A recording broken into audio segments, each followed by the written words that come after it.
I am so pleased that a new edition of the Teachings of the Buddha is coming out this year. It is one of my favorite books. I've now worked on 14 different books. And this is the book that people stick in their back pocket and carry around to the park when they're going to go play frisbee with their dog. But they also need to open and have some reminder of the sweetness and depth and compassion and wisdom of the Buddha. This is the book that people take with them when they travel. And in it, I've collected and gathered together some of the most poetic and beautiful and profound of all these huge volumes of Buddhist teachings in one simple volume, in a small volume. And some of them are the early poetry of the Buddha wandering through the countryside on a spring day and meeting a farmer and talking about what it means to tend the garden of your heart, to plant seeds that bring beauty alive because you nurture and tend and care for them, what it means to find joy even in hardship, what it means to find well-being even in the midst of struggle, and that this is possible for you.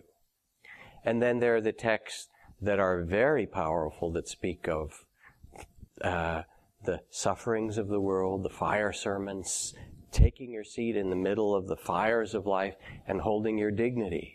There are teachings on emptiness and the great spacious mind that, as the Buddha says, you can put a teaspoon of salt in a cup and drink it and the water is really salty. But if you take that same teaspoon of salt and put it in a lake, the water is pure and clear. And when you read these Buddha words, it's as if the mind becomes open like the lake.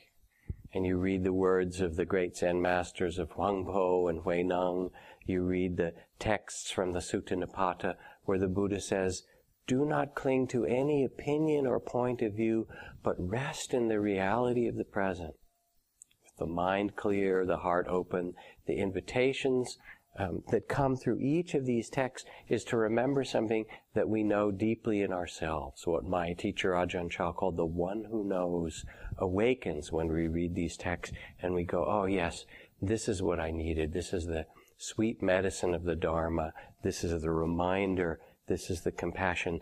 This is the wisdom that's possible for me too. So I'm so glad that these texts are now again being reissued and available and will be in the back pockets of teenagers and moms and people going to their business appointments at lunch. They can stick them in their briefcase, and that they'll be carried around the world and translated in all kinds of languages, and that you too who are listening can carry it with you.